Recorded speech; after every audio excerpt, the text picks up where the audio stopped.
With Lululemon, the real gift happens when your holiday checklist is complete. When you give them the softest loungewear set, you both get more moments like this. And this. And this. This holiday, Lululemon makes it easy to find last-minute gifts that bring presents.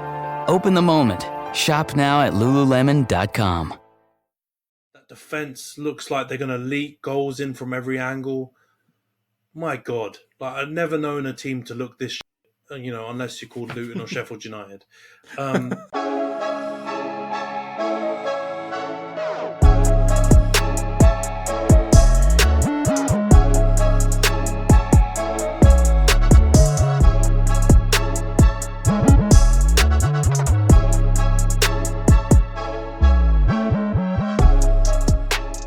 Social media derby. How you doing, Jonty? Good? Yeah, not too bad. Some international football is always putting me to sleep, but there was some rugby as well, which is not the subject of this podcast, but nevertheless, it kept me sane this weekend.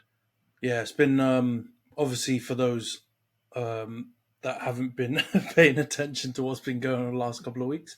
It's international break, the most boring period for anyone who's a Premier League fan or general football fan, because I'm of the view anyway. I think Johns might disagree when it comes to the World Cup, but that international football is absolutely wank. So there's not. It's much not fun bad when going Japan batter Germany though. That's always fun. That's very true.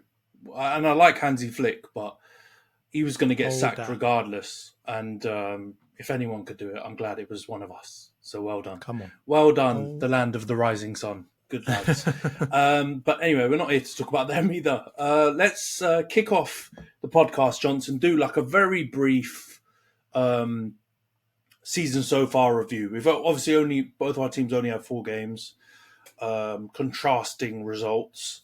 But we'll start with you guys, man, because I feel like it's been quite a muted reaction to the fact that you've got 10 points out of 12, beaten a top 6 rival, won away at Palace.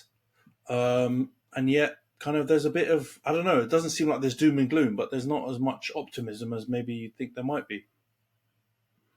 Yeah, I mean, it makes sense though, based off of just like how we were kind of flying at this point last season, and then comparing it directly with the first 4 results this season. I know that they haven't been, in terms of actual like outcomes and number of points, they haven't been terrible. But I think you'll agree that the performances for the most part have not been great. I haven't seen that kind of exciting Arsenal that we saw for a large part of the season last season. I haven't seen them yet. And, obviously losing to Crystal Palace doesn't help. And some of those squeaky results, against Nottingham Forest and then the draw with Fulham.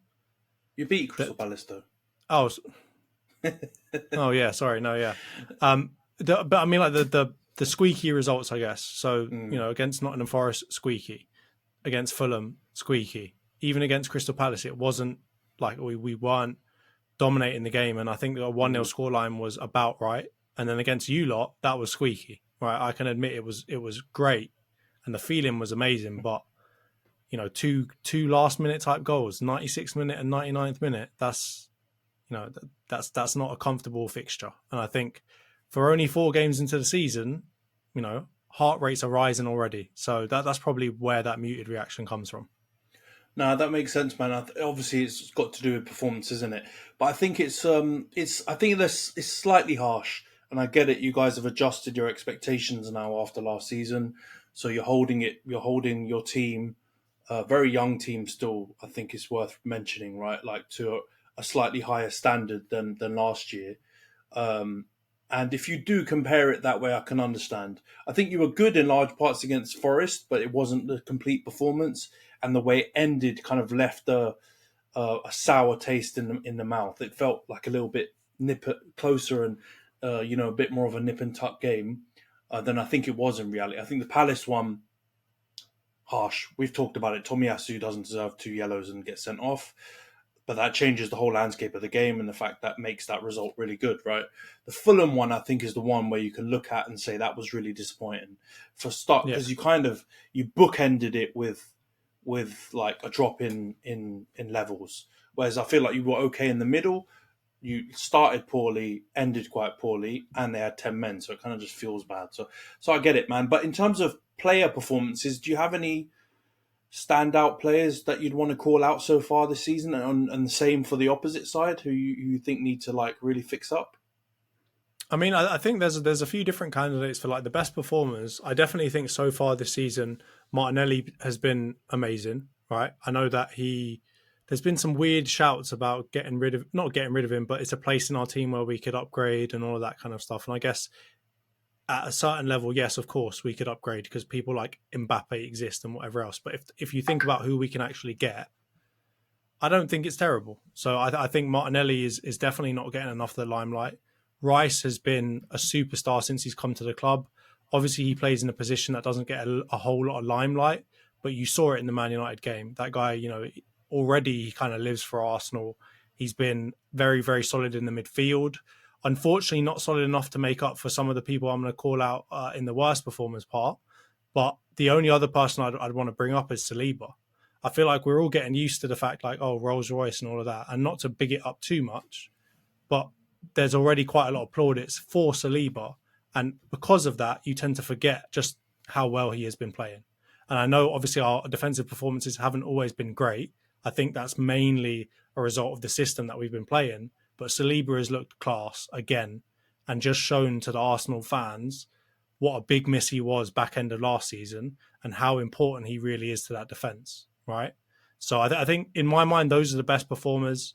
I think if we're talking about worst performers, there's a couple of shouts. I don't want to be too harsh, but I mean, you've got to include Havertz in that. He for the price tag that we've paid, and the amount of minutes that he's played so far in our team, he hasn't pulled his weight enough, right? And he's looked, I dare to say, significantly worse than Xhaka did this point last season. And given the fact that he's supposed to be the replacement or the upgrade on Xhaka, he's got decently big boots to fill, and he's not filling them at all, right? He's got size 11s on size 4 feet right now in that regard. And then outside of him, I think, I feel harsh saying this, but obviously Partey hasn't been excellent. I think that's more of a blame on Arteta and the system than it is on him.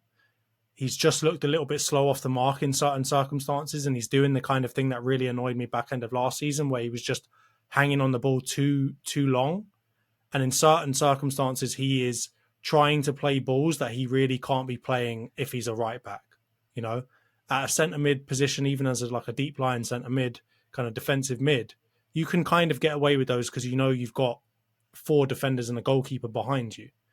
When you haven't got that and you're the last line, essentially, you can't be trying to play all of these crazy passes when we've got high pressure. And it doesn't quite feel like he's figured that out yet, and he's still trying to do that. So for that reason, I've got to put him in there as one of the worst performers so far. Outside of that, I think it's more of a system problem. I haven't seen a whole lot of really stinky individual performances yet.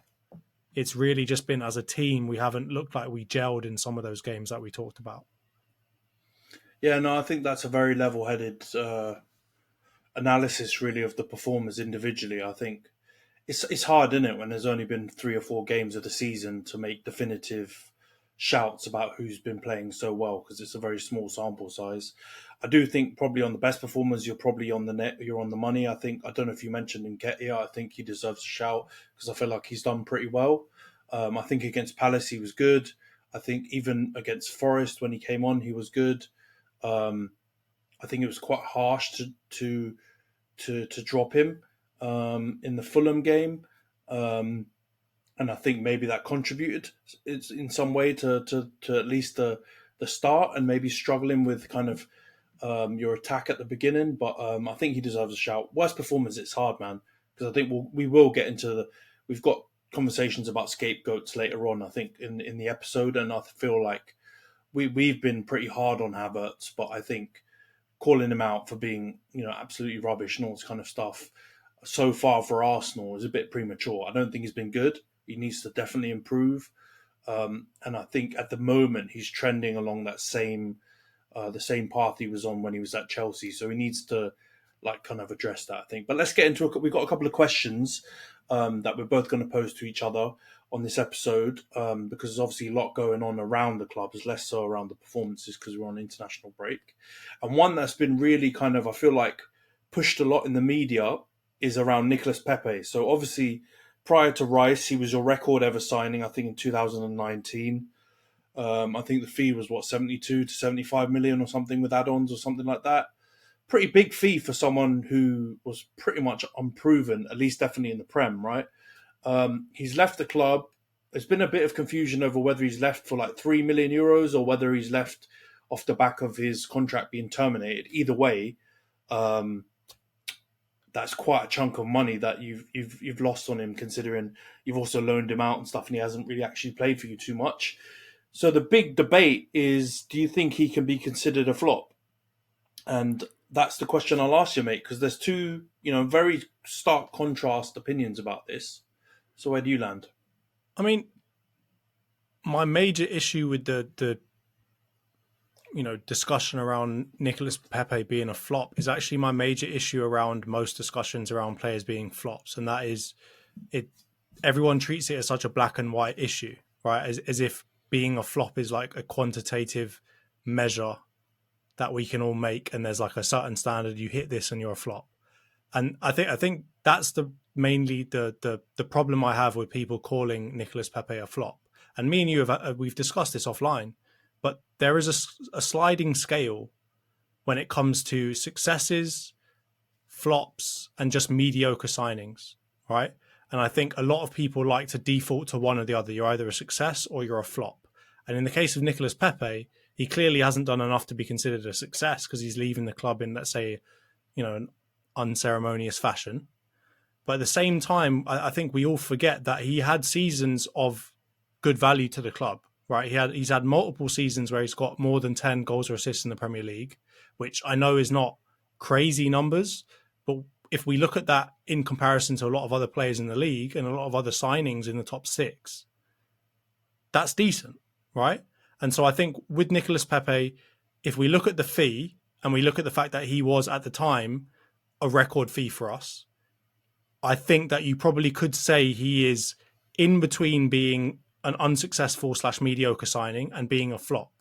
I just think when it comes to a flop, the way that I define it in my mind is you come into the club, you play a decent amount of games in your first season, you don't impress anyone, you look horrible, and you never get played again, and that's the end of you, right? So when people are calling Pogba a flop, it's not on, right? It was a lot of money, sure, but he gave you a lot of good, valuable seasons.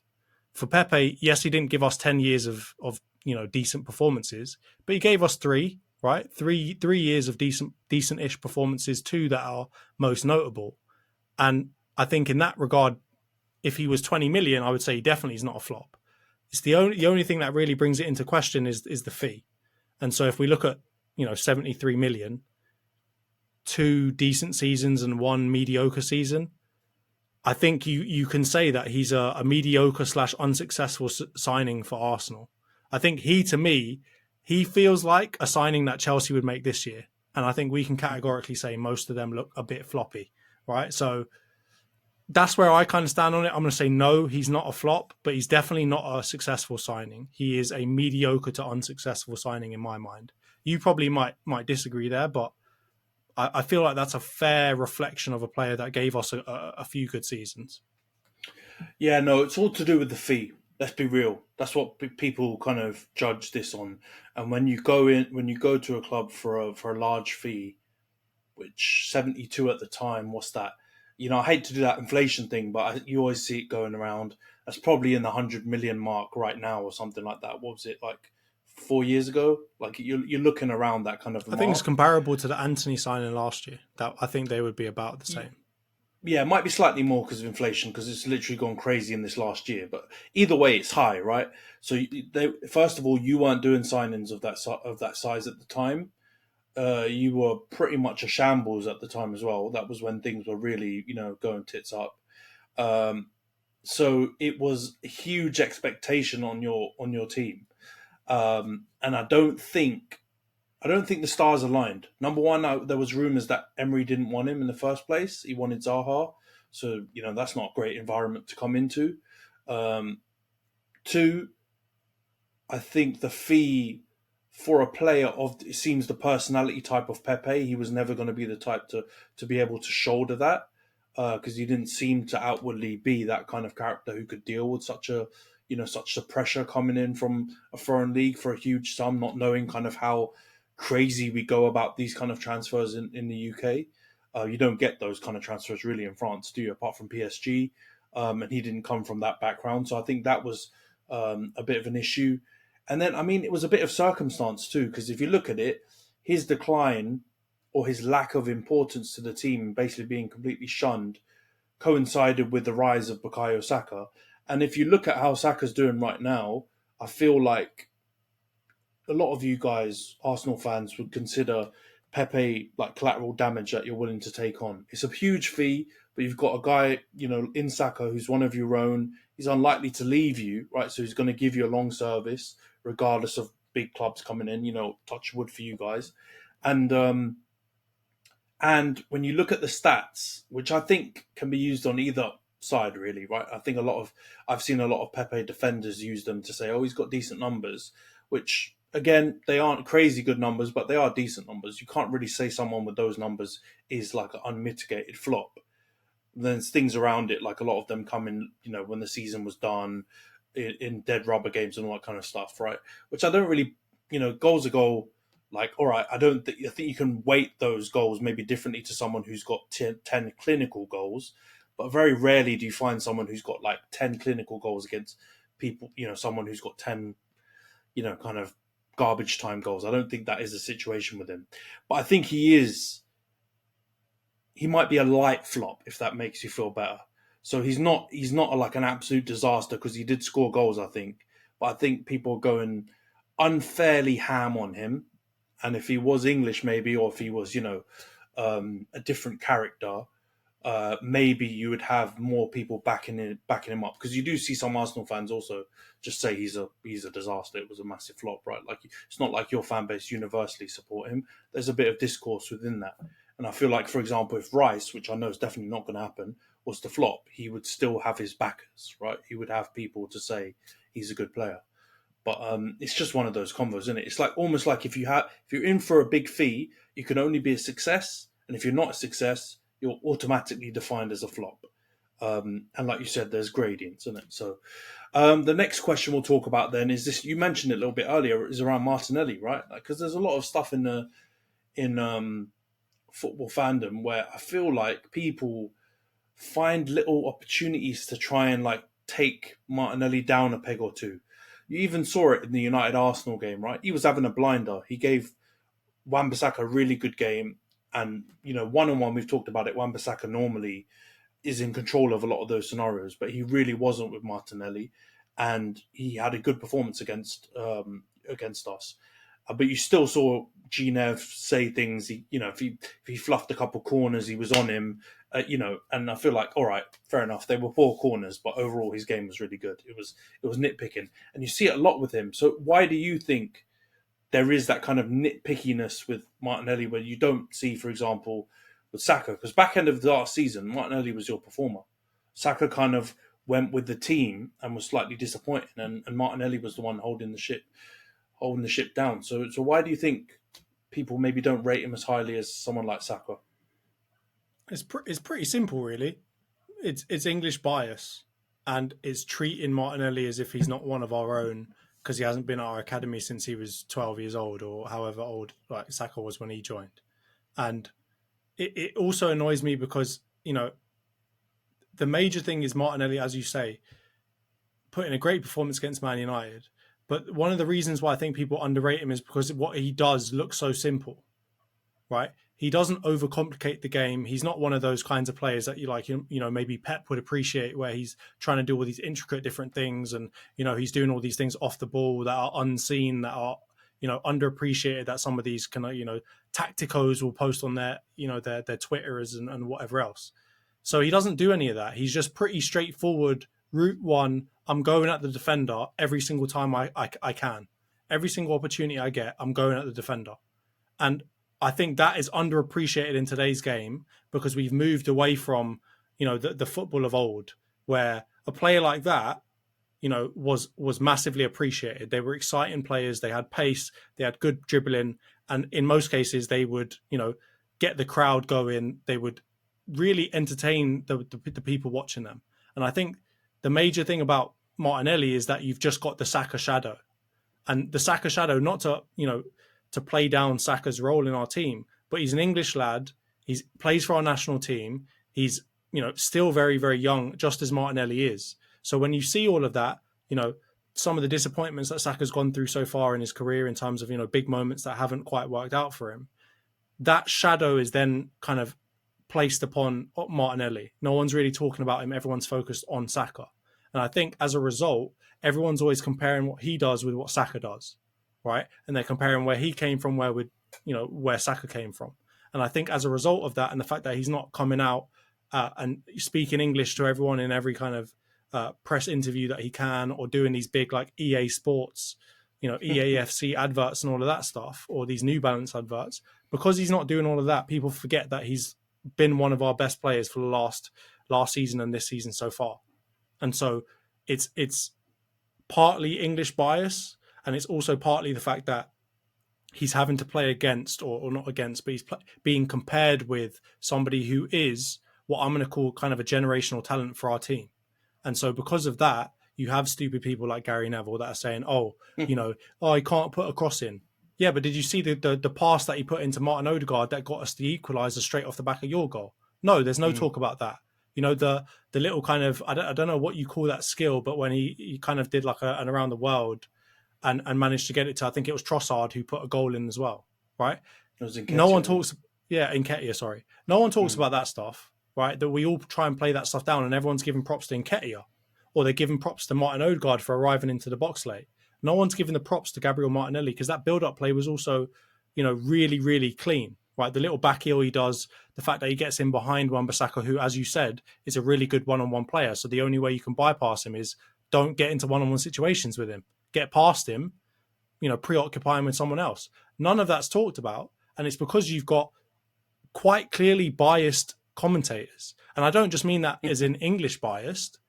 They're biased for everything. You've got Jamie Carragher commentating on Liverpool games. You've got Gary Neville commentating on Man Utd Arsenal, right? You've got all of these things happening, and we're expecting these pundits to be unbiased.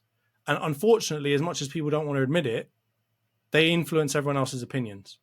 I hate to say it, because I would rather kind of just not have the ability to hear than have to listen to Gary Neville anymore, right? But that's the truth. Most of the population are going to listen to his bollocks and think, oh yeah, you know what? I don't remember the assist that Martinelli got. I remember all the bad crosses. And that is my major problem with all of that, is that Martinelli is massively underappreciated by both the Arsenal fan base and everybody else. And I think, again, it's because he's not English, because he's not coming out and giving everyone interviews, and it's because he's got to be compared against Bukayo Saka, who is, again, star boy, North London's gem and that. So yeah.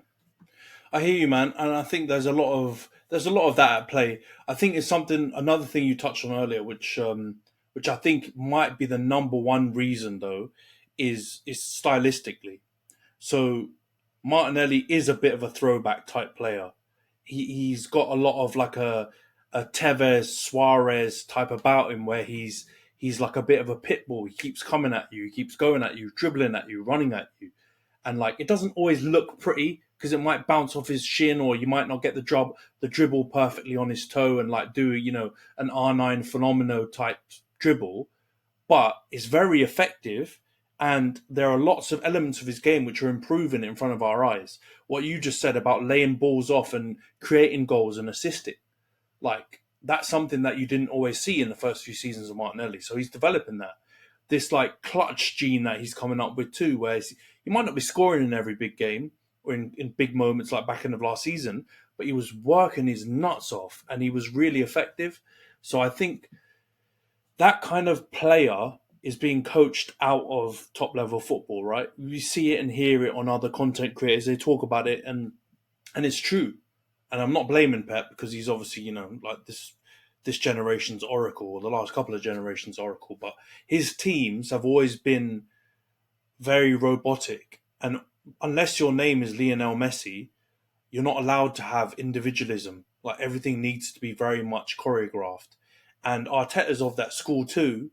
And I do think Saka's a player who, I'm not talking him down because he's your star boy, and I love Saka as well, yeah. But he's got the ability to carry out, I think, tactical instructions more closer to the team maybe than Martinelli. I think Martinelli's always going to be fighting that natural urge to do something off the cuff. And I think because of that, maybe Saka's, up until now at least, his output has been ever so slightly better than Martinelli's, right? It's very close though. And because of that, and because of the reasons you said, there's almost like a chasm between how they're viewed when there shouldn't really be, right? And I think also the national team thing, because Brazil don't value Martinelli the same way we value Saka.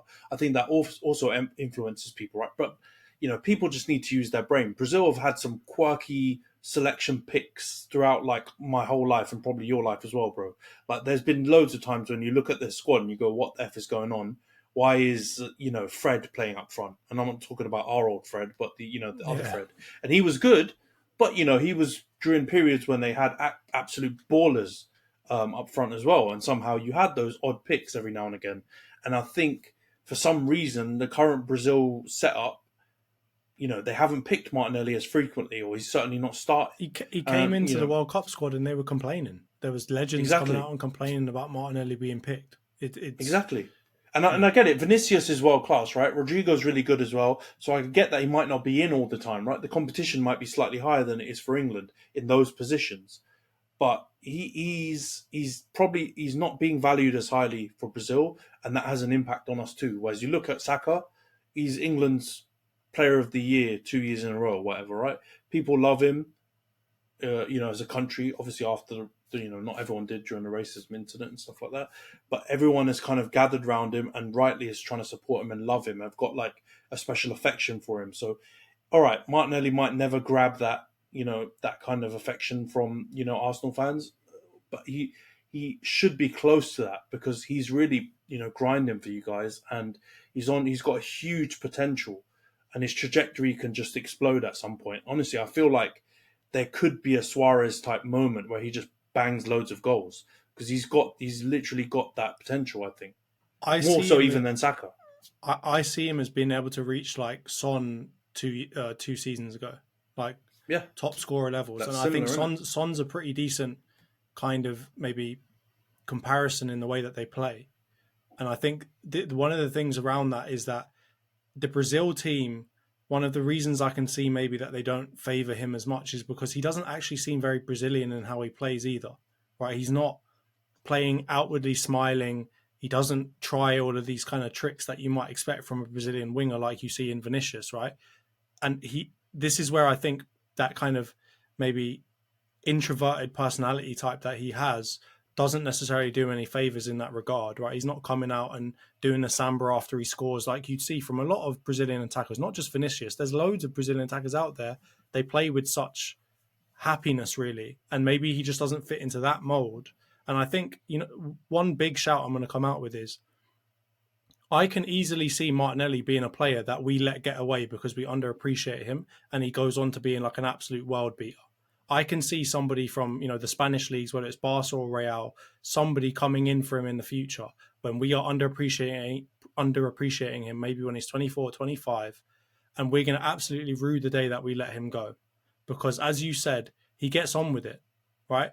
No one's calling him out and, doing any of this stuff or, making a big fuss about him, but he gets his head down and he works every single game. And for the most part, he's very, very effective. And he really brings a different dynamic to our team, just like you said, where you've got Saka, who's kind of can be somewhat static sometimes, right? Where he gets the ball, he's kind of pivoting on the ball in the same way that Salah does sometimes, and he's trying to play in other people, right? Maybe a little bit more generous than Salah is, generally speaking. But on the other side, you've got Martinelli that is going at people non-stop to the point where whether he scores or assists or not, if we win the game or not, that right back's going to be exhausted by the time he gets off that pitch. And I think we're going to rue the day if we don't start appreciating him more. We're really going to regret that lack of appreciation because he's going to go on. I think, he's got all of the tools really to go on and be an absolute like world-class player. And if you think about it, he's only, 22 now? Yeah, I agree, man. I totally agree. And I think my last word on this, I think he's got the potential to be, I think, a more dynamic player than Saka. And that's not a diss to Saka. I feel like Saka can be extremely efficient. Like you said, Salah's a good, we've talked about it, Salah and Saka comparisons and that. Like he's got the potential to go down that route, but there's no, Salah's going to be remembered as one of our Premier League greats, right? Like his output will make that default situation. But I do think Martinelli has the ability to run in behind, do maybe a few more things and be a bit more of a dynamic player. And I agree with you. Things could go left if, there's not, I'm not saying he's going to be like your focal point necessarily alone, but I think he should be in that conversation. He's trending to be in that conversation in the near future. And yeah, things could go left if I think the fan base doesn't get, behind him the same way they are with Saka, because I think he could do it for you guys. The last question then, and this should be a fairly straightforward one because we've talked about it offline. There's been a lot of discussion around who's going to be City's closest title challengers this season. It was pretty much a foregone conclusion, I feel like, at the beginning of the season, right? Pretty much everyone thought you guys spent 200 million, you finished second and ran them pretty close last season, should be Arsenal. But there's been this surge in movement around everyone thinking now that Liverpool are back in the convo. And we saw some discussion on one of our big radio stations here between a couple of football influencer type characters.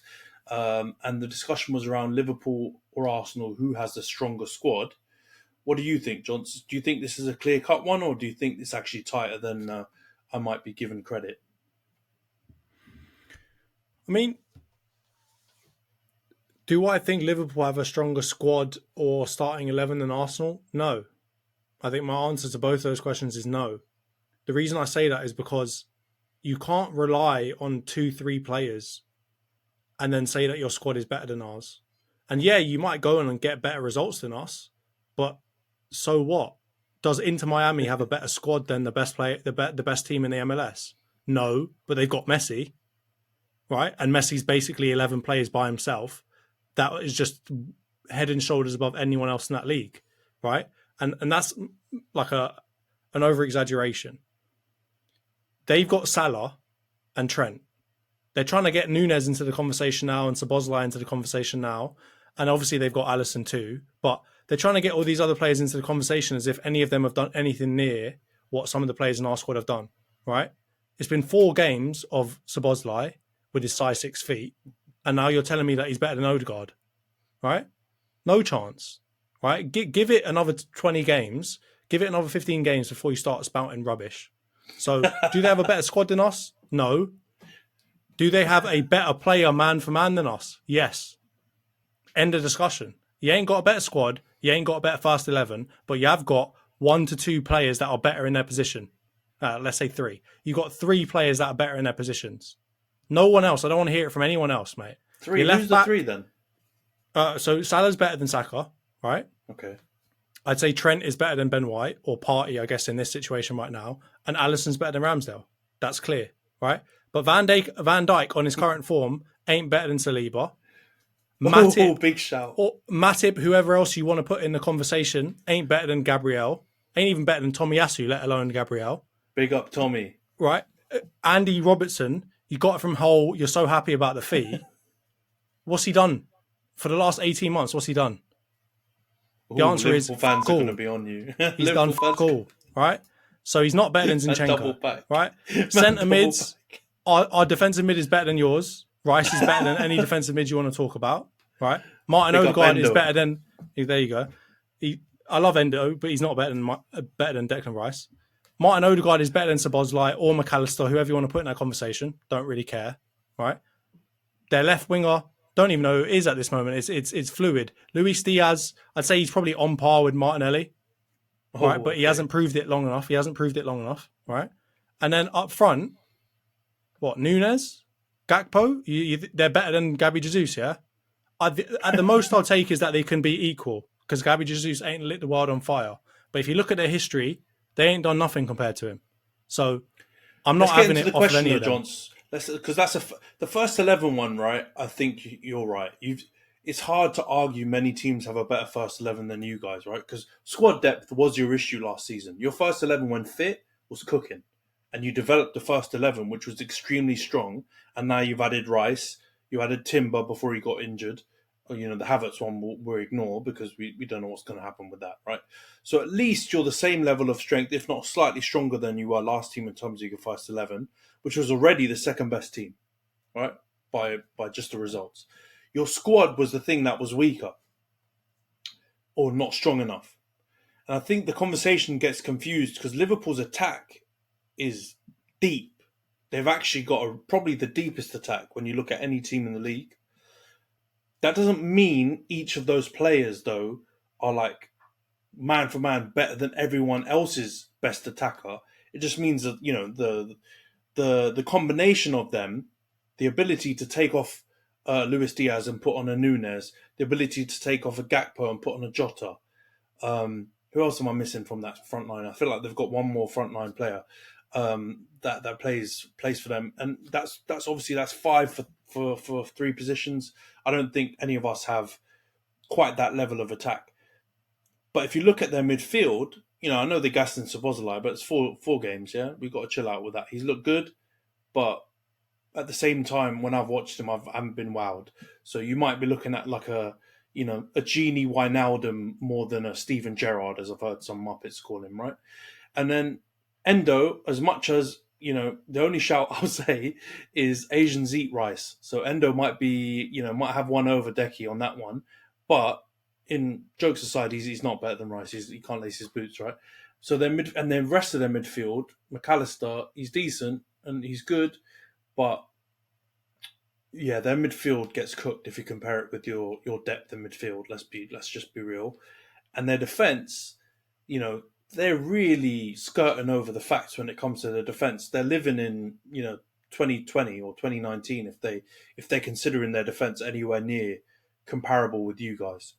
Because you included Trent in there. I think you're being very kind to Trent. I think White is a better right back than Trent. If you say overall player and attacking, of course, Trent is much, much better.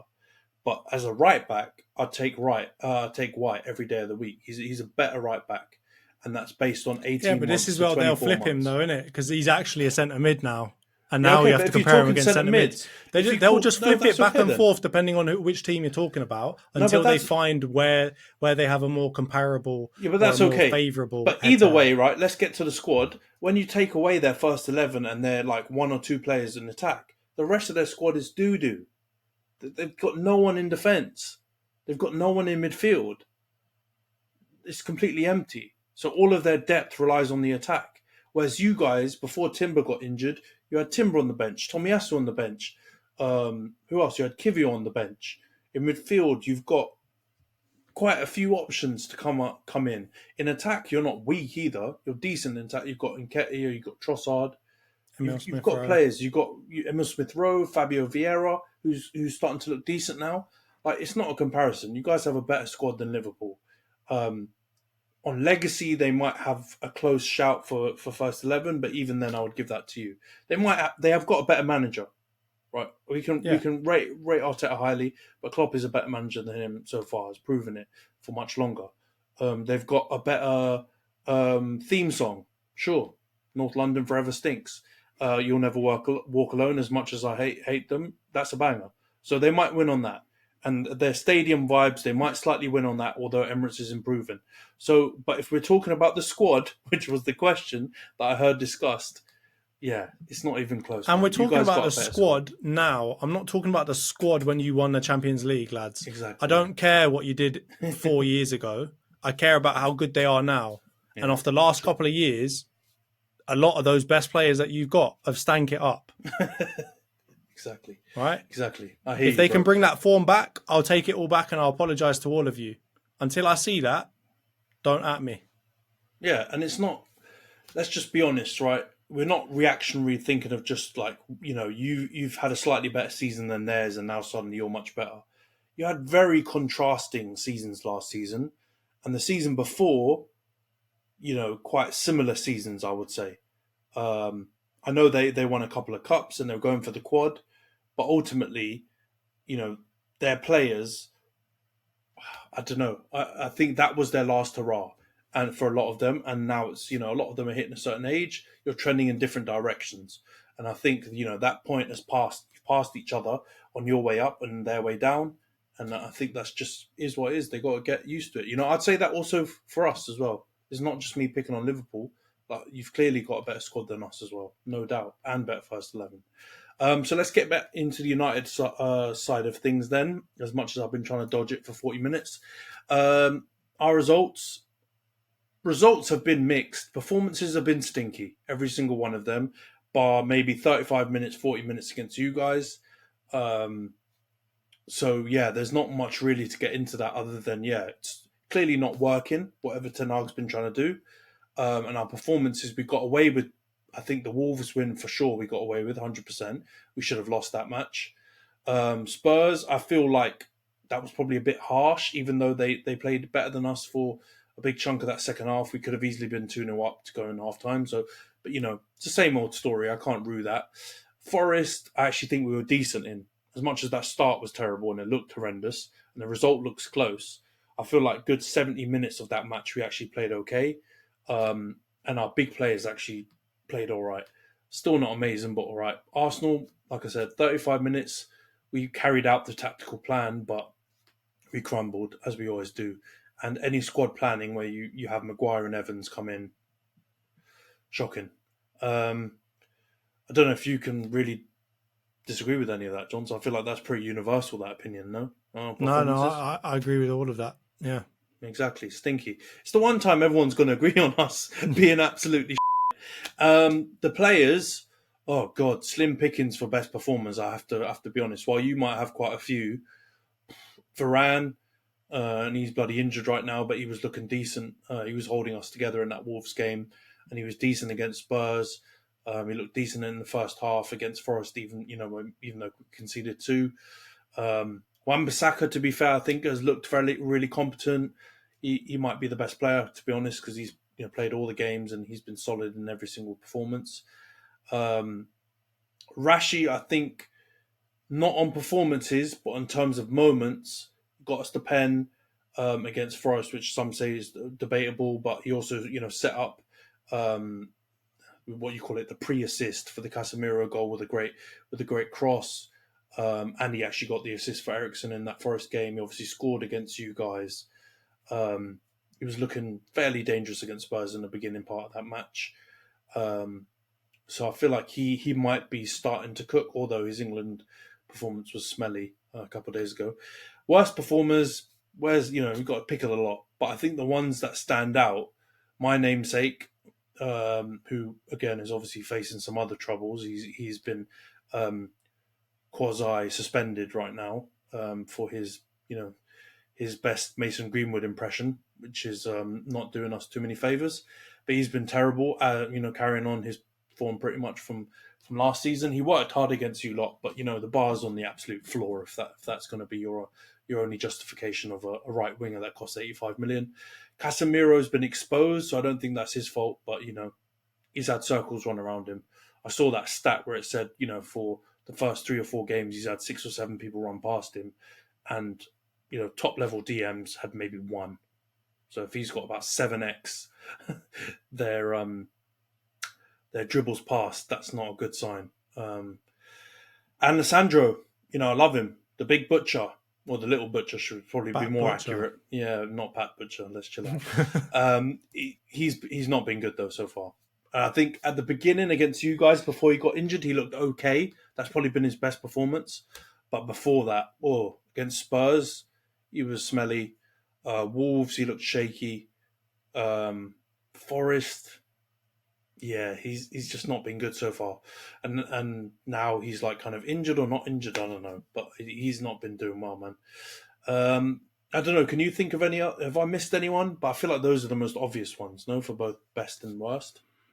Yeah, no, I agree with those. I think for the best, I would definitely say Wan-Bissaka. I feel like I know Rashford has obviously had a lot of great moments, but his performances at centre forward were shockingly bad. So, and that's not necessarily his fault. He doesn't want to play there. That's clear. But I think Wan-Bissaka, again, I'm trying to go for the underappreciated players, and he certainly has been underappreciated. He's been obviously continued to be a rock solid wall as a right back in those one-on-one situations, but he's also improved going forward. So I definitely would give that to Wan-Bissaka. I think for worst performers, I mean, had Mount not got injured, had he played every game, I'd put him up there because he was equally as smelly as Casemiro, right? Like I feel like Bruno's done enough to not be in that conversation, but Mount and Casemiro were both not great. They were both the reason why you were getting run through, and I'd even say it was more Mount's fault than it was Casemiro's for getting the bus run through the middle of the park. Yeah. And I think for Leacher, he's just seemed a little off it, a little too rash. It seems like he's got even angrier this season than he was last season, which is a harder bar to get past. But I think maybe only Mount, but then even then that's harsh because he hasn't played very many games for you. He's probably not playing in the kind of position that he wants to play in. He wants to be playing more like Bruno. And obviously, he hasn't played all of your games so far. But I think, it's got to be Antony then, hasn't it? It's got to be Antony. You can't put Martial in there. Had he played more, I'd probably say Martial. But Antony. Yeah, no, I agree with you, man. I think it's pretty fair. I think, the Mount one,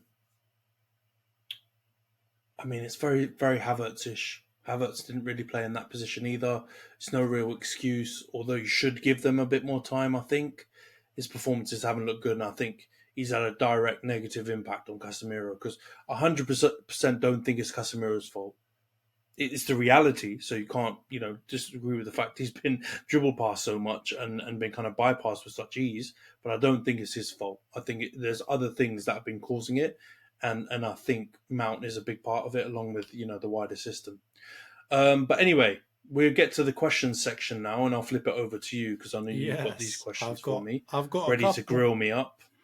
Yeah, I mean, this started from an Instagram conversation that we were having yesterday about Martin Keown and something he had said about Harry Maguire not being the real reason or the real source of your problems. So my question really is, do you think Man United's fan base has unfairly singled out certain players in your squad and blamed them more than they actually deserve blame for? So like Maguire, McTominay, now what we're seeing with Sancho. Do you think there's maybe a little bit of unfairness coming from the fan base, or how do you see it? No, there 100% is. There's no denying. I think a lot of fan bases do have those moments, but there's no way I could deny that. Look at that. Remember that scene where, the guy's abusing Pogba in the stadium when he'd actually played all right. And coming from your own fans, that's just mental, isn't it? And we go back to the conversation. Pogba, okay, huge fee, didn't live up to all the hype, but he certainly contributed to us, and he was heavily involved for the few minor trophies that we won during the period. And yet people still nitpicked every single element of not only his game, but who he was as a person, and decided that they just didn't like him and he wasn't their cup of tea. And I think at the moment, there are some people out there, I've seen them on prominent fan channels and stuff like that, turn around and say every single thing is Maguire's fault. Every single thing now also Evans' fault. Every single thing is McTominay's fault. I don't know, with Sancho, I feel like it's been pretty split, and I feel like it's more maybe the media that are kind of going in on him unfairly. But they definitely do. I think that the main thing I was trying to argue in that back and forth was some players reach a certain level where their performances have been so bad, and maybe they're not performing right now, but the way that they're behaving, the things that they're doing off the pitch are directly negatively impacting our team. So it's very clear with someone like Maguire, who Martin Keown was backing in that post that I shared with you, is hindering our team and our performances when he's not even touching the pitch. Because it's quite clear that Ten Hag, even though he lies in press conferences and says that he's happy to have him there, stripped him of the captaincy, never plays him unless our whole back line is injured. And then let's be honest, If Luke Shaw was even not injured, he would be playing ahead of him. So I don't know what other signals he could be given that he's not wanted or he's not in favour. Beyond the point, we also just accepted a bid for him. You don't normally do that unless you're willing to sell someone, right? Like it's not like a subtle hint that people are giving him that he needs to jog on. It's loud and clear. It's so loud. You don't need me to have a breakdown and rant like I did a couple of weeks ago for it to be obvious to him that he's not wanted. And it's not based on a witch hunt with him. All fans have seen his performances, right? Maybe not in these first 4 games. I think it's very harsh and it's unfair to blame him for all these things that have happened in the 25 minutes he's played this season. No doubt. But him not leaving when it's been made abundantly clear we don't want him, it's hard for me to feel too much sympathy for his case. I feel a little bit of sympathy for McTominay, don't get me wrong, because I feel like McTominay hasn't been as obviously abysmal, as Maguire has. And he's come through the youth. We haven't spent 80 million on him. We haven't done all these other things. So I still believe that McTominay can come in, maybe score goals now based on Scotland stuff. But I mean, like he could do a semi-decent job for us. I think there's zero faith that Maguire can.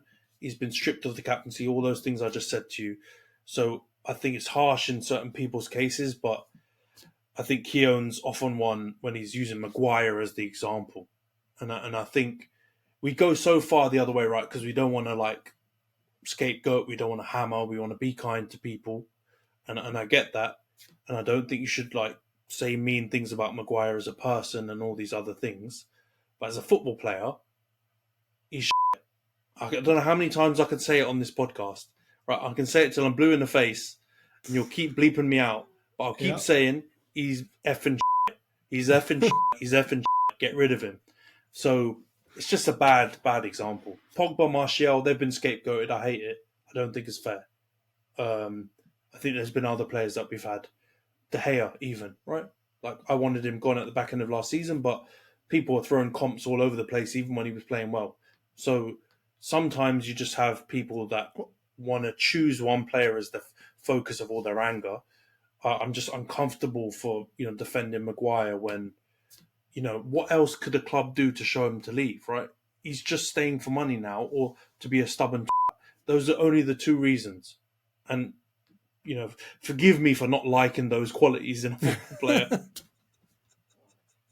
I don't know, man. Am I going nuts? No, I don't know. I feel like I'm being reasonable. It's fair. No, it's fair because Maguire really doesn't make this argument very easy because he's just been so bad that it doesn't seem fathomable for anyone to think he could be unfairly singled out just based off of how bad he's been. I do think, obviously, there's a tendency for all football fan bases to do this where they single out and blame all of their problems on a single source or a couple of sources and maybe don't fairly give out enough stick to the people that maybe deserve it because they've got enough credit in the bank that it's okay, right? And I think, for example, like Ronaldo last season, right, it could go both ways. You could come out and say he did a bloody interview that ripped into this club to the point where people were actually laughing at us. And you can say that maybe he's built up enough credit that people didn't absolutely hammer him for it in the way that they might do that if Sancho came out and did something like that, right? At the same time, though, you could say, was he not blamed for a lot of things that maybe Ten Hag should have got a bit of blame for, right? The handling of the situation to the point where Ronaldo hasn't done that with any other club. He hasn't come out and done these explosive interviews to call anyone out. And maybe there is some blame to be put either on Ten Hag or on, I think someone that you like to put blame on, which is the Glazers and the general management team that they have assembled at your club. So I think I agree with you that Maguire is a terrible example to use. And I think, Keown probably should have read the room there a little bit before he used that example. But I think for McTominay, for Sancho, we'll see how things go now. If he does get back on the pitch, I can imagine you guys will still be a little angry at him and he might end up getting blamed for a couple of things. But I think every fan base does it. We're doing it with Havertz. We're doing it with Partey. We've done it with plenty of players in the past, Ozil and Xhaka, exactly. We've done it with plenty of players in the past. I think everyone does it to a certain extent. So I think that question itself is pretty self-explanatory. Just Maguire is a horrible case study to be using. So if we get on to the next one, and I think talking about, Man United fans crying, one of the things that came out recently was obviously the nominee list for the Ballon d'Or, and a notable exclusion from that was Mr. Marcus Rashford, right? I think you had Odegaard on there. You had a lot of players on there from the Premier League. I think even Rodri was on there. You had a lot of players, but notably no Marcus Rashford. So I saw a lot of Man United fans crying about this. Are you crying in the same way? Did you think it was a robbery to have Marcus Rashford excluded from that list? I'm not crying, man, but he should have been on there. And I'm not. And the Man U fans, I've seen it too online. I'll cry with them. We can circle cry together, no problem, because I think it's an absolute robbery. But they're aiming their anger and stuff in a very misguided, misplaced way. Because I saw them coming for Saka and Odegaard and these guys, but those guys' output was good. So I think the argument shouldn't be Rashford should be in above them. It should be they should all be in. And I saw, Griezmann was in, and I can't think of anything Griezmann's done, right? And that's not hate because he did blackface and has done so many other questionable things, and also led us down the garden path, said he was going to sign for us and then decided not to. It's just because he got to a World Cup final where, to be fair, he was very good in that World Cup, but they didn't win it, right? So the Emi Martinez argument we've had can't be placed on Griezmann. And then Atletico did nothing. So you're telling me the whole thing's just purely based on the fact that he's got to the World Cup final. So I don't think so, man. I think I think there are other players in there that he should have taken the place, and I think the fans have been a bit salty. They've been pointing at the wrong people about this, I think. So that's pretty much for me. I think that should be, for most fans, quite obvious, because Rashford balled out last season. Was it consistent through every part of the season? No. But was the output, was the effect on our team clear to see? Yeah. There was a period in time where after the World Cup, he was in the top 5 maybe players in the world, the way he was playing, right? So I think it's extremely harsh not to include him on that list. There might be a bit of blame for Southgate, though, to be honest with you, because it seems like the World Cup and international tournaments are a really big part of the Ballon d'Or voting, or the Ballon d'Or nominee list, right? I think maybe that's why Griezmann got in there. That's certainly why a lot of other Argentinians got in there, right? So I think Julian Alvarez got included in the under 21s version of the Ballon d'Or list. I think probably mainly for that reason, given the fact that he didn't play. He's in the regular one as well. Oh, he's in the regular one even, right? Yeah, so he's in the regular one. He didn't even play that much for City, right? You can say treble all you want, but he didn't actually play that much for that treble winning side. So I definitely think there is a lot of bias towards international tournaments. Do you think maybe the fact that Southgate didn't really want to play him in the World Cup would contribute to that? Because England got pretty far. Had he played in a lot of those games, maybe the conversation would be different. But you know what's irritating about that? He did actually play in a chunk of those games. The problem was he didn't play every single game, because pretty much Southgate rotates in almost every game. So, I don't know. I feel like my memory of Rashford at the World Cup was that he balled out as well. So I think Saka was probably the best player at the World Cup from our crop of players. But in my memory, the big defining moments, and a lot of big moments, Rashford was involved in too in our England World Cup. It wasn't in the France defeat, maybe, and God knows why we didn't start him, because he was cooking in, the previous round and the last few games in the group when he came on, or when he started the last game and he scored a couple. So I don't know. But do you think it was the fact that maybe he was getting rotated and getting substituted? I think that definitely, why he didn't get the Ballon d'Or nominee? Definitely. I feel like because he wasn't a guaranteed starter, he's probably been looked down upon. I feel like he also didn't play in the Champions League. People, can factor that in, even though he played well in the Europa. I think all these things, are at play. But it was a weird one, man. I think he should have definitely been on the list. I don't think he was in with a shout with winning, but you can't have a 30-goal season. But most fans would agree. I think he should have been in that list. I think it's harsh to punish off of lack of international I guess, nous or whatever you want to call it, because there are players in there like Haaland, who of course was amazing for club, but at the same time, for country, they didn't get anywhere. So he doesn't have any ability to do that. So I think for that reason, the Ballon d'Or nominees, and I guarantee Messi will win it this year as well, which I don't think he really deserves. I think it should go to Haaland. It's clear that they are hyper biased towards international tournaments. But let's get on to the third question quickly. So the last one I really wanted to focus on, and it's something that's bloody reared its head again. It just seems like an ongoing saga forever. I feel like throughout my lifetime, we've just been talking about this topic. And it's all about the Glazers, right? And the fact that the Glazers are now saying that they're unwilling to sell the club, or they don't want to sell the club anymore. It's not on the market. And I've started to see some rumours that, the Red Army, TRA for short, are considering starting just boycotting games because of the sheer number of people they're able to just kind of stand and block the ability for games to go on. They're definitely going to hold more protests.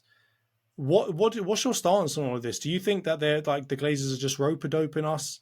And what do you make of the whole kind of Red Army's plan to boycott games? Would you be in support of that?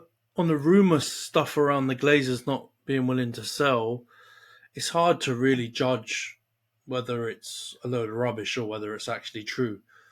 The sad thing is you can't really predict what they're going to do. The only thing we know is they love money. But, they've got 6 million on the table right now. 6 billion, sorry.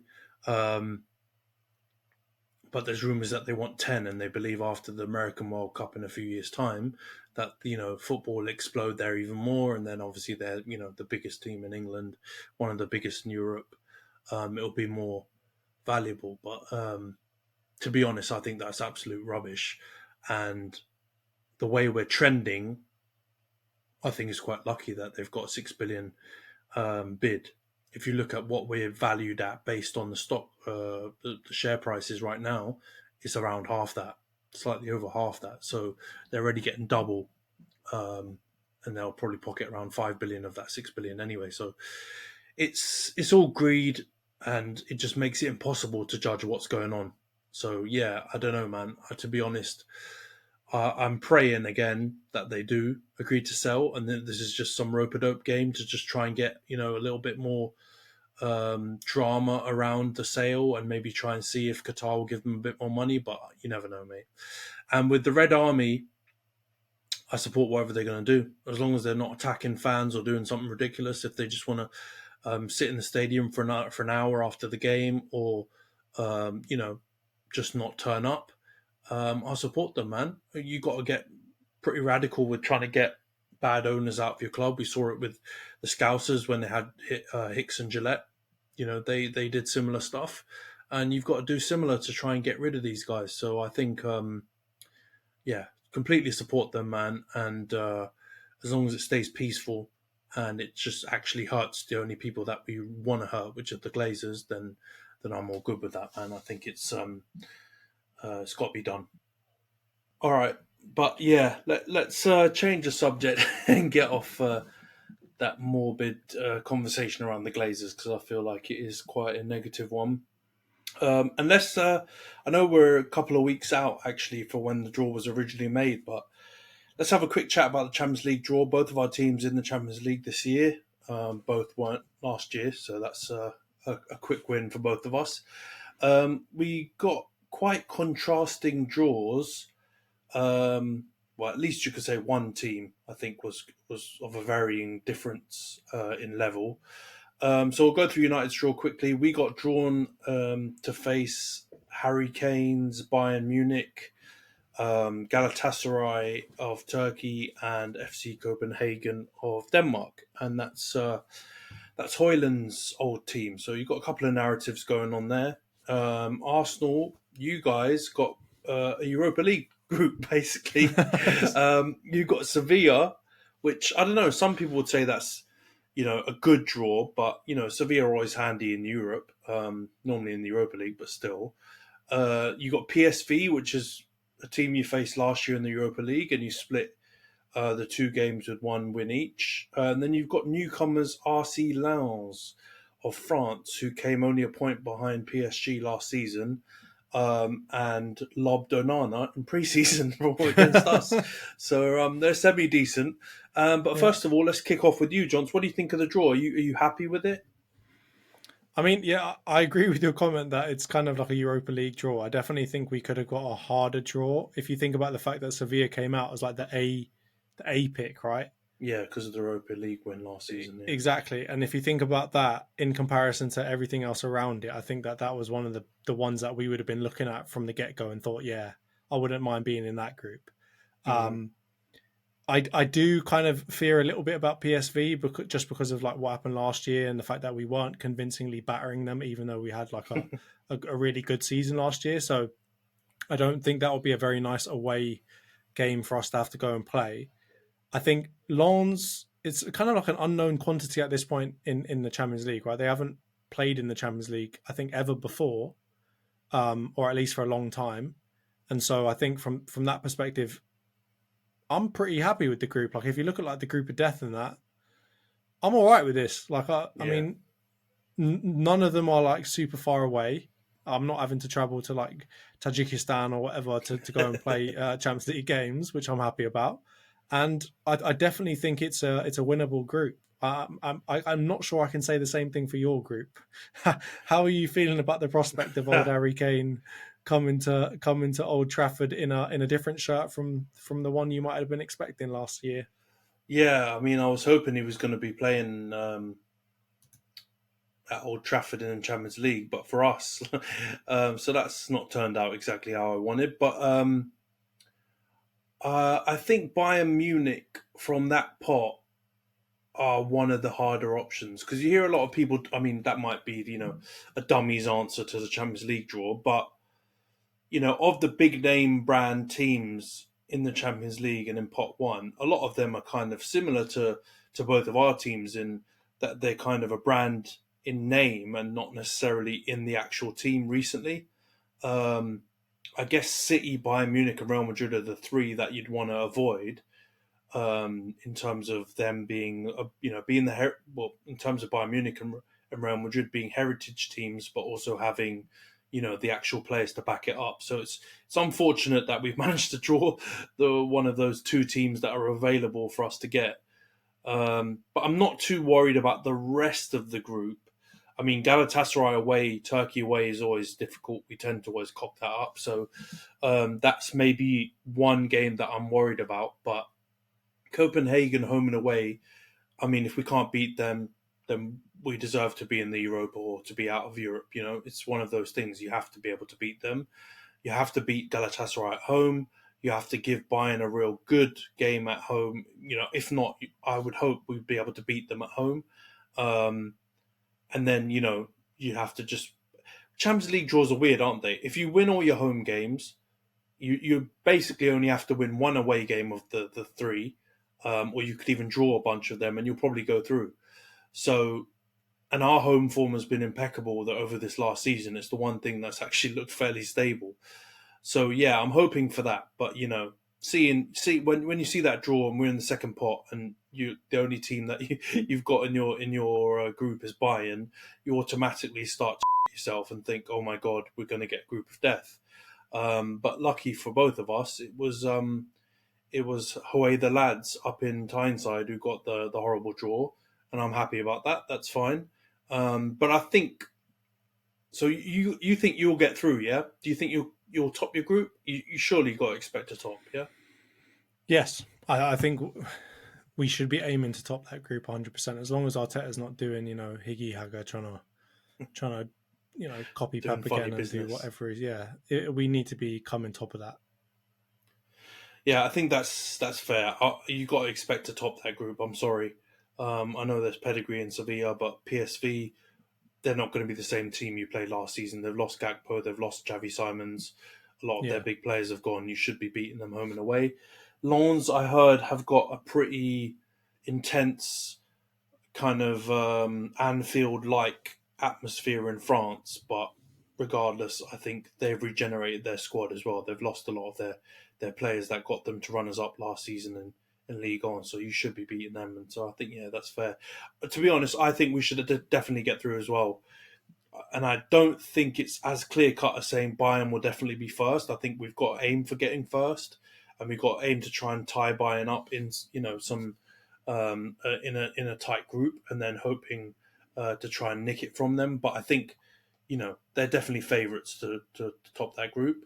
But it would be great for us if we were to top that group, and then hopefully get one of the rubbish runner-up teams in the next round. Because to be honest, if we face one of the big teams, I can't see us getting through. I don't see a Barcelona in the round of 16 or 32 or whatever it was in Europa League last season happening again.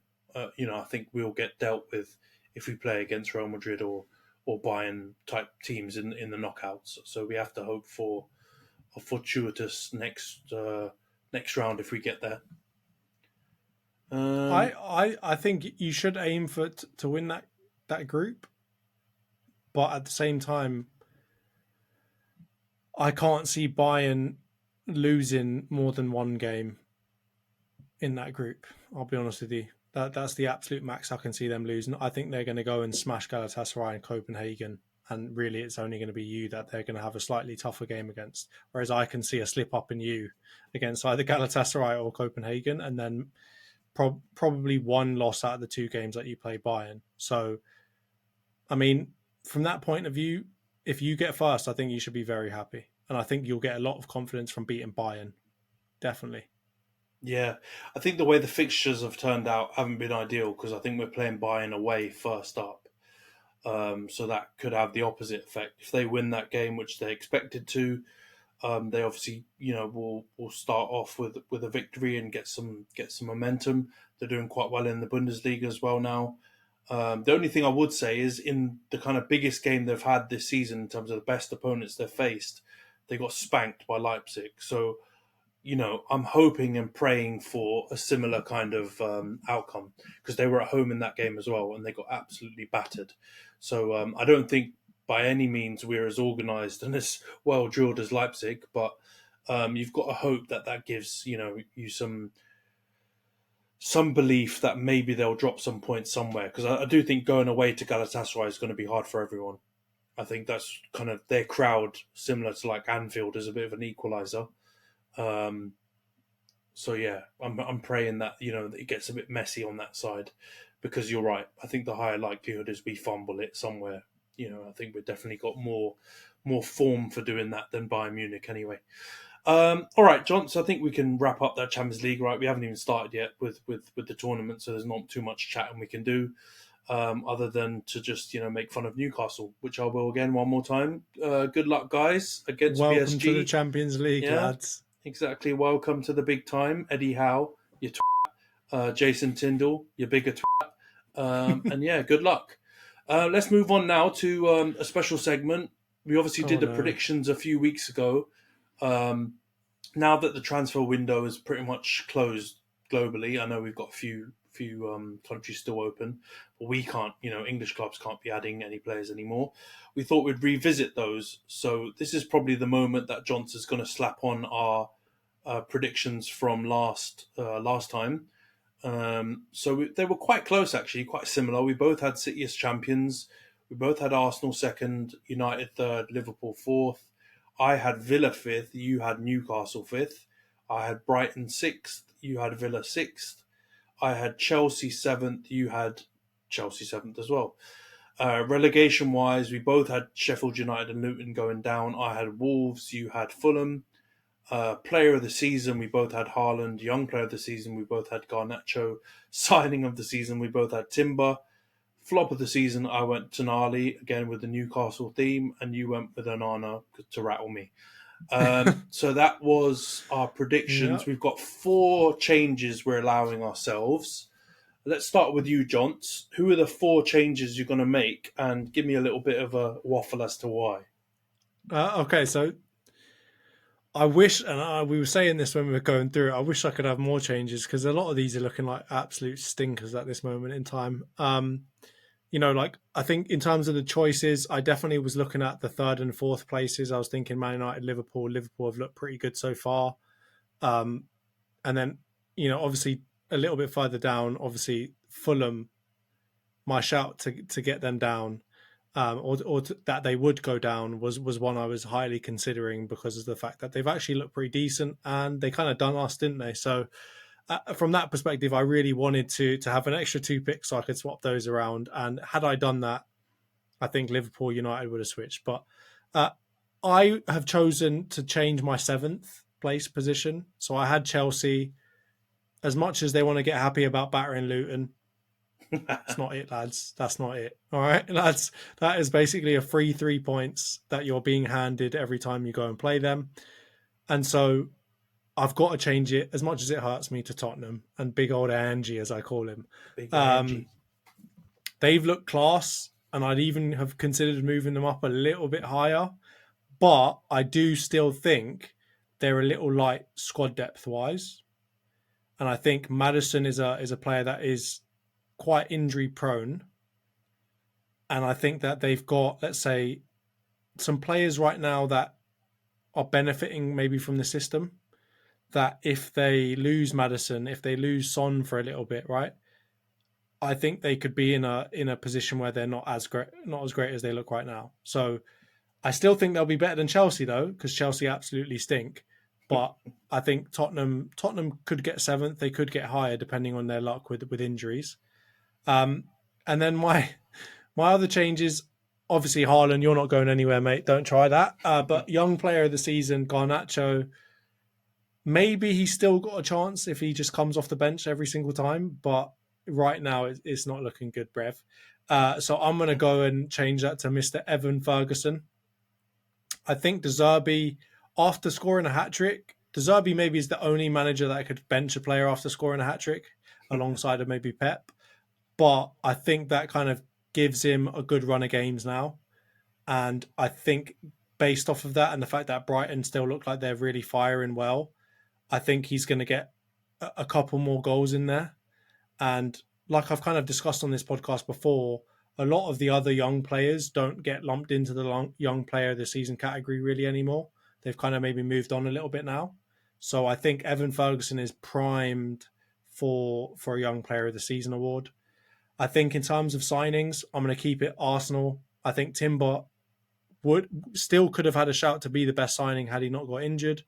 But I'm going to give it to Rice now, just off of the back of that winner at United and the fact that he doesn't seem to be nervous at all. It doesn't look like he's needed much time to bed into our team.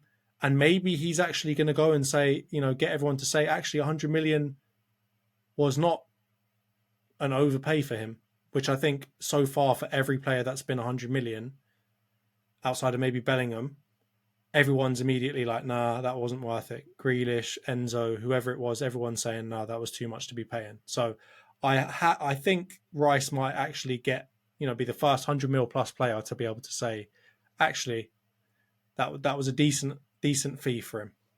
And then lastly, on flop, again, I'm not biased, man. I'm not as biased as people might expect me to be. I'm going to change it from Onana because obviously that was just me trying to rattle people, and because we had exactly the same answers for every single one of the individual awards. And I'm going to change Onana because I think he's going to be probably one of the better parts of your team the whole season. I'm going to change it to Havertz. Again, man's not biased out here. All right. Havertz looks stinky. And I think as stubborn as Arteta is, if he continues to fluff balls like he was, in the Man United game where he's 2 yards from the goal, and I don't even think he made any contact with it. That's how bad it was. Man thinks he's Ang and he's just trying to, control water and air to get the ball to go into the net, but he's clearly not working. So, yeah, I'm going to put Havertz down as flop. I think there are some other candidates, but I think Havertz will end up being the biggest flop because of the fact that his own team are already so heavily on him. And obviously flop of the season is heavily is an opinion based award. And I think the fact that Arsenal fans are already piling onto him, he's going to have to do a miracle to turn that around. Yeah, it's harsh, isn't it? But he has residual flop on him from Chelsea. Exactly. And it's hard to address that. But I hear you, man.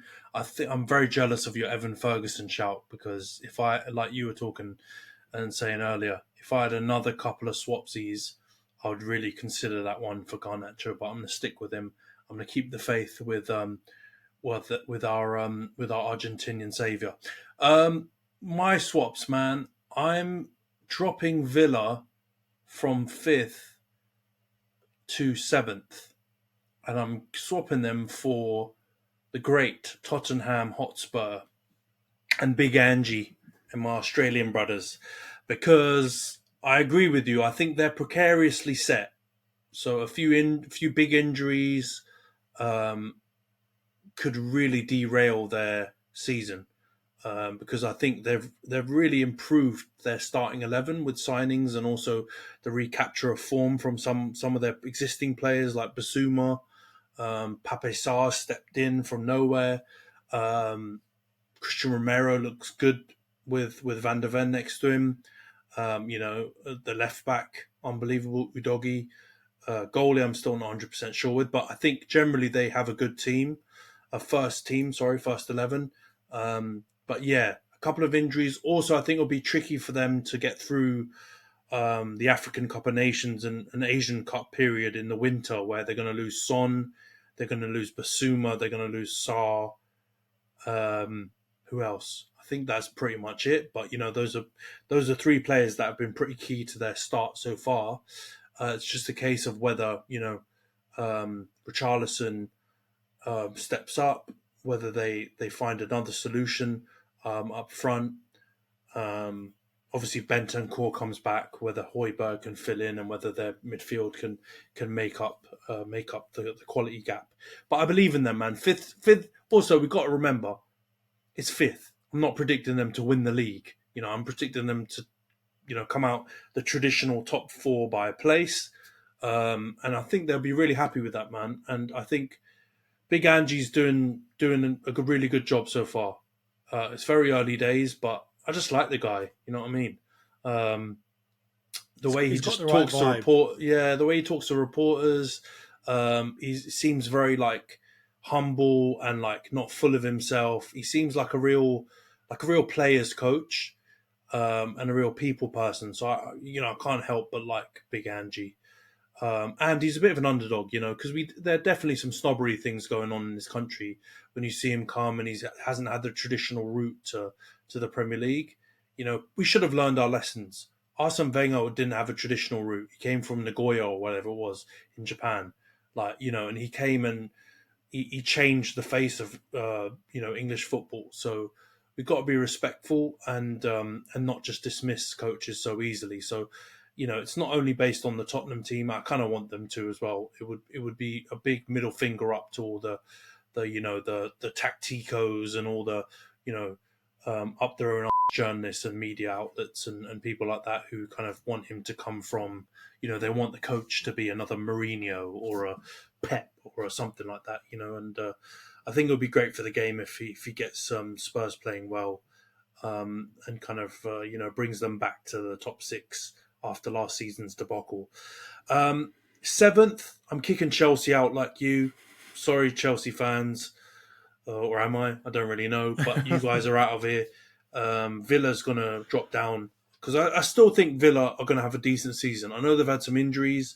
I know they've had some shaky away performances at Newcastle and at Liverpool. But Diaby, Watkins, Ramsey...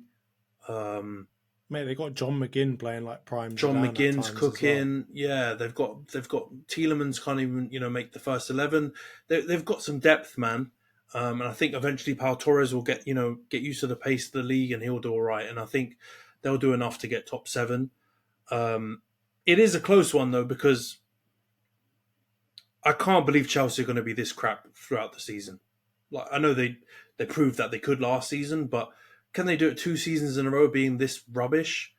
With Poch, with I don't know, man. It would be beautiful to watch and hilarious for every rival fan to laugh at them, because they've literally spent $1 billion in 18 months, and it would prove to a lot of people that cheating and finding little, not cheating might be too harsh, but finding little workarounds and exactly. It doesn't always bring you success. I think it'll be a good a good precedent to set for other clubs that might go around trying to do the same thing. So it would make me happy if they didn't make the top 7 and we're out of Europe again. Let's see what Todd Bowley and the London Cowboys will do if that happens. So yeah, that's my other change. Chelsea out, Villa in at 7th. Relegation is where it gets fun because I'm going to change another team there.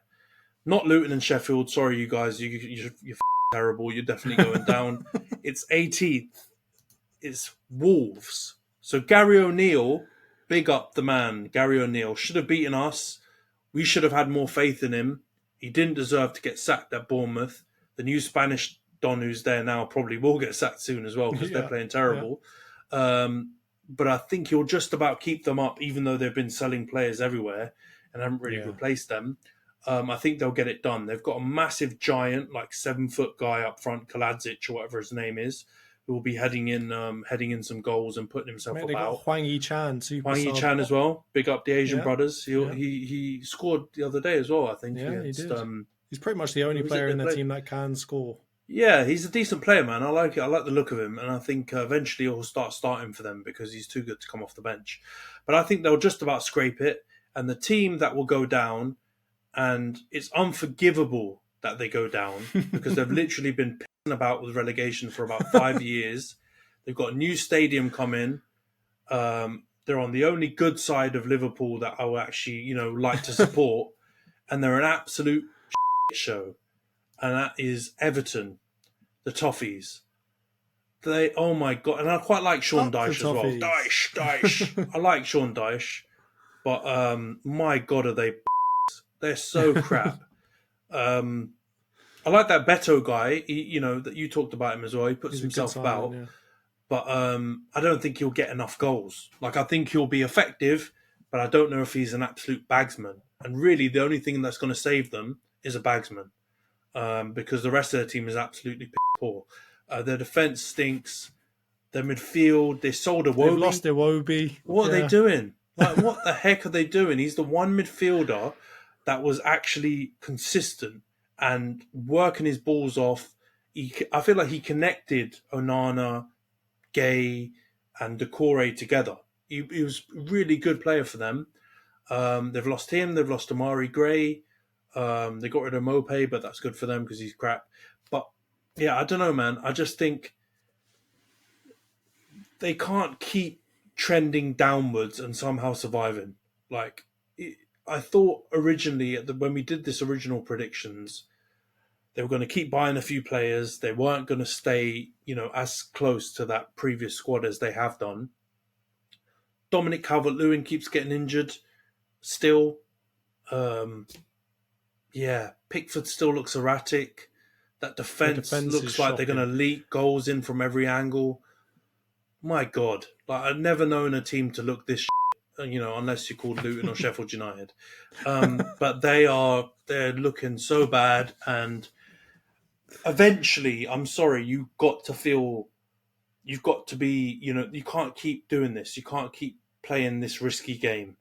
And the fact that they've got the new stadium coming, they're like, I worry about them surviving, like, as a club, because if, let's say, they go down, the parachute payments kind of keep them going for a season, but if they don't come right back up, that team's screwed, man. They're screwed. We could honestly see a Leeds, Nottingham Forest type thing where we don't see them come back up for 20 years or something like that. Well, yeah, Portsmouth. Even worse financially. But yeah, I think Everton are going to go down, and maybe Dyche will be the right man for that job. Maybe they've been like kind of crisis planning ahead and thought, we'll get Dyche. He kept us up last season, but there's probably another chance we'll go down, so we'll keep him in there and see how it goes. But yeah, man, they look like an absolute shambles of a team. My major worry with that is that if Sean Dyche's team is letting in goals like they are, and they've got zero outlet to score, just the fact that they're defensively not solid worries me. Because if Sean Dyche can't make them defensively solid, no one can. Just give up and go down. It's like you've literally got the worst element of Sean Dyche, generally his attack is not massively free flowing, and it's a bit of a hard watch to watch their attack. And then you've got something that he should be great at, which he's absolutely failing at, and defense is absolutely terrible. So you've got the worst end of the stick on both ends of the pitch. How do you survive that? How? Like, I can't imagine other teams are going to be as bad as they're going to be. So, yeah, sorry, Evertonians, you're going down, mate. And the only other change I've done is kind of enforced, because we both rated Timber, and I still rate him highly, and I hope that he comes back from the injury and he's just as good of a player as he was before. But obviously he's not really going to see, he's not really going to touch grass for the rest of the season. If he does, it will be right back, at the back end of the season. So I'm going to swap him out for signing of the season and put in James Maddison. So there's a couple of shouts I could have gone for here, to be honest. Liverpool fans will gas up Szoboszlai. I think, it's a little bit of a stretch, but I can see how they're happy. They've had absolute dross in midfield. So they're just, they're celebrating, the first semi-decent thing that comes in there. But I think he could turn out to be a really good player, gas aside. It's just way too early. I think Maddison makes sense, and I'm willing to take that jump, because even though he's had good seasons at Leicester, and that's a slightly lower level, I guess you could say, to Tottenham, the way he's just stepped into this role, and he's basically took Son's old role from the Son and Kane partnership, and he's just cooking. He's making runs in behind. He's doing all the things that Maddison can do, but he looks even more dynamic in this Spurs team. And I don't know if it's because of the way that Ange is playing, but yeah, if he manages to stay fit, that's the only thing with him. If he can stay fit, I can see him getting a similar output, if not even better than, the output he had at Leicester, and really pushing and driving Spurs to that 5th place. I don't even think it's out of question that they finish higher than that. They could finish 4th. And if they do, a lot of it will have to do with Maddison, because he's their whole creative outlet right now. And, he's got the benefit of having Pape Sarr and Basuma, who are in those positions at centre mid, doing a lot of the hard graft. And, when they go, you've got Højbjerg and Bentancur, who will do a similar job. So I can't see him not cooking if he's playing. I think in this system, he's going to keep cooking, and he'll be one of Spurs' most important players this season. So yeah, that must hurt you to see an Arsenal player leave and a Spurs guy come and take his place. But I don't mind it. Yeah, I mean, I don't mind it too heavily, to be honest with you, because I think one of the things that really impresses me about Maddison so far when he's been at Tottenham is he's also primed to break down a low block, which appears to be the default response to playing against a team that is a favourite against you, right? For a lot of these mid-table and lower table teams, it's just, let's just go into a low block, break down, so these creative teams can't beat us, right? And, the Odegaards, the Maddisons, the Brunos, the De Bruynes, the Fodens, those are the only kinds of players that are really able to break down those kinds of things with intricate little passes and through balls. And I think that's going to be really crucial to Tottenham's success, because they've looked like a very kind of free-flowing, high-scoring team. And the fact that they can do that even against low-block teams leads me to believe it doesn't really matter who they're playing. They're going to score goals. And I think, as you said, he's going to be involved in essentially all of them. And I even think Son could have an amazing season because of that. Because if Son works out as a number 9 and he shows some of that finishing prowess he showed a couple of seasons ago, that partnership's going to look a bit nuts. That Maddison-Son link-up. It's going to be Maddison-Son out here. Double Son. Exactly. They're going to go crazy. So I can easily see that. And given the fee was not crazy, and the fact that there wasn't really that much competition for him, that could be one of them dark horse signings where everyone kind of looked at him like, oh, no, we don't want that. He's too, what did Chelsea say? They said he was too old. He was 1 year too old for them. They don't want him. 25. I feel like that could be a perfect slap in the faces of all of the teams that were just like, nah, we'll go for somebody else. So it would be hurt. It would be hurtful for me as an Arsenal fan to see that, because if he is signing of the season, that means that Tottenham have done well. So the combination of those two things would really, really hurt me. I did want to ask you one quick thing. I know it's not technically in the predictions, but just as a quick one, we both got Chelsea not finishing top 7. Where do you actually think they will come then? I don't think they'll be far out of it. They might finish 8th. I think they could sneak 7th. Because to be honest, of my top 6, City, Arsenal, United, Liverpool, Villa, Brighton, Spurs, Brighton, I'm fairly confident all 6 of those teams will finish in the top 6. Where they exactly fit, like you said, I think Liverpool could easily finish 3rd or even 2nd. I think you guys won't finish lower than 3rd. I'm pretty confident to say that. I could easily see us finish 4th or 5th, or 3rd as well, which is why I've kept us there. I could see Spurs doing 4th or 5th. I could see Brighton, doing 5th or 6th, maybe 4th if they, if Evan Ferguson and everything comes together. But I can't see Chelsea being a match for those 6 teams. I just can't. So, Villa are the one kind of vulnerable team in the top 7 who I think Chelsea could take their spot. And I think that would be hilarious if Brighton finished above them again, because they've rinsed them of all the money. Sold them Concedo, they're calling him now, which I don't think he will. Caicedo will come good. Yeah. He's a very good player. But yeah, it would be funny, wouldn't it, if they finished above Chelsea? But I think 7th, 8th. I really doubt they'll have as bad of a season as last season. But the evidence is there this season to say, God, I haven't even said West Ham. West Ham have done well. Like West Ham could finish above Chelsea. They slapped them the other day. Why couldn't they finish above them?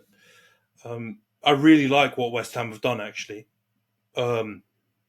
Just gotta hope Paqueta doesn't get banned for 9 months or whatever. Yeah, but even think about it. If Paqueta gets, I feel like the Kudus signing was Paqueta insurance. So if he goes and gets banned eventually, Kudus steps in. He's had 6 months or so to kind of get used to the pace of things. I don't feel like they're going to play him loads in these 6 months unless he, absolutely bangs from the get-go.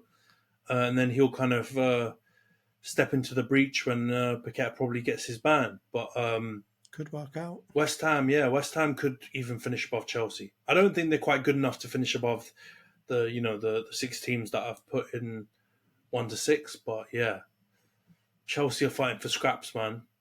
I don't think what Pochettino might that mean that Poch has got to go though, or Poch will go then? If they come 8th, there's going to be some serious pressure on them, given the fact that they've spent $1 billion in 2 seasons. That could be a lot of pressure. And I'm unfortunately I don't like Chelsea, but that would be sad to see. I like Poch, man. Stay. Yeah, I like Poch. It would be sad. The thing is, we don't have enough evidence to know how these American Todd Bowley and those guys act. Really, right? We've only seen it for a season. And that was like one of the worst performing seasons they've ever had. So it's hard to judge whether or not that's how we will be if they do slightly better.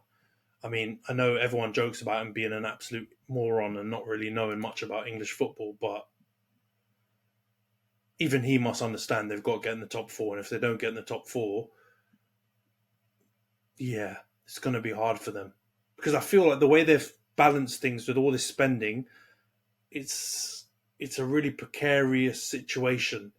If 1 or 2 variables go the wrong way, it can throw the whole, model that they've gone for completely off key. So it really depends when, financially speaking, how big of an impact it has on them. And then, you could see Poch get sacked. I don't know where they go after that. But mate, they might sandbag it and try and come 8th on purpose so they can keep handing out the 8-year contracts, mate. True. They might. It's an interesting one, man. Chelsea are just a absolutely bat crazy club. Like Chelsea, Everton, they basically make United look like a peaceful, calm, well-run club. And I thank Chelsea, them for Everton, that. and Nottingham Forest are the 3 clubs that are run. Yeah, but even Forest, I know they sign loads of players. Crazy logic. Yeah, they sign loads of players, and the owner looks like a Greek Pavarotti, like an evil one. But Steve they had Cooper no does a good shirt job. sponsor. They just were like, yeah, Steve Cooper, great. I get it, but like, there's something not going on in that geezer's head, because he went with no shirt sponsor for a team that just got promoted last season, right? Yeah, it was went with no shirt sponsor the whole year. Ended up just kind of using it as a tax write-off after like 20 games. I think they've got to be in the conversation for one of the weirdest run clubs that I've seen. No, they're in the weird. Premier League right now. As a club, it's a strange approach. Like they've also signed, gazillion players last season and signed quite a few this season, but it seems to be that there's a strange method to their absolute crazy madness. And on the pitch, they've got a sound, stable coach. They've managed to build a decent team. So I think they'll be okay. But yeah, they are definitely run very unorthodoxly. But I think we'll leave the pod here, Jonts. It's been a good one. Lots of stuff to get through. Let's keep a tally on how our predictions are trending throughout the season, these new revised ones, because I'm sure Jonts is about to put them on the screen pretty much anytime soon. And we'll see which one of us is an absolute, who's had the bigger man, who comes out on top. But yeah, thanks, Jonts. Great episode. We'll wrap it up here. For those of you watching on YouTube, thanks a lot for watching, obviously. Please subscribe to the channel, like the video, share it if you can. We've just created our first, or not first, it will be the only, official TikTok account. So you can also see a bunch of our best clips and snippets on there as well. We've already been called out a bunch on some of the clips that we've backdated and put out earlier today. So yeah, get involved in the conversation. Tell us we're full of rubbish. Post the snooze emoji if you think we're talking, some boring waffle. All of those things have been done so far. For those of you listening on Spotify, Apple, or any of the audio only platforms, please make sure to follow. If you're on Spotify in particular, give us a 5-star review. Be super helpful. And yeah, we can wrap up here, Jonts. Thanks a lot, man. And speak to you next week, man. Cheers, mate. Looking forward to getting football back finally. Yeah, thank God. We need to preview as well, don't we? Oh, we won't even be able to preview. But yeah. What's the matches quickly? Let's do a very impromptu quick preview. Arsenal, I feel like Arsenal are away to Everton. We've got Everton. Yeah, we've got Everton away. And what do you think will be the result? If we don't beat Everton, I don't care whether it's away or at home, I will be livid because they stink, as we talked about. Not only that, but I've also gone to see Everton Arsenal games on too many occasions so far where we haven't delivered what we should have. So yes, I want a 4-0 battering, come back from the international break and absolutely smash them. I want to hear that silly woo song that they sing. I want to hear that. And then I want to hear it, 4 goals go in, and I want to hear the Arsenal fans going nuts because I've had enough of them lot. Fair enough. You guys got Brighton at home, which is it's a tasty game. How are you feeling about the prospect of Evan Ferguson slapping a hat-trick past you? Oh, I hope that doesn't happen because apparently, again, the cliched thing is United fan. Don't do that to us.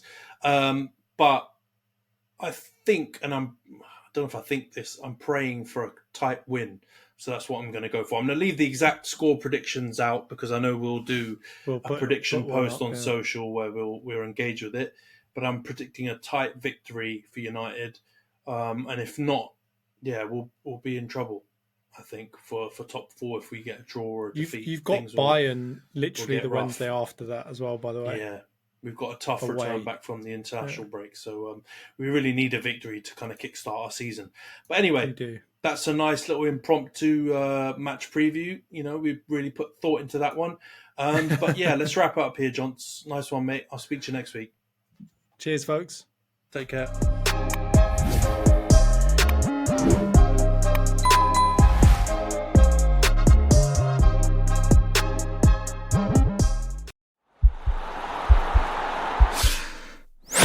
This podcast is part of the Sports Social Podcast Network.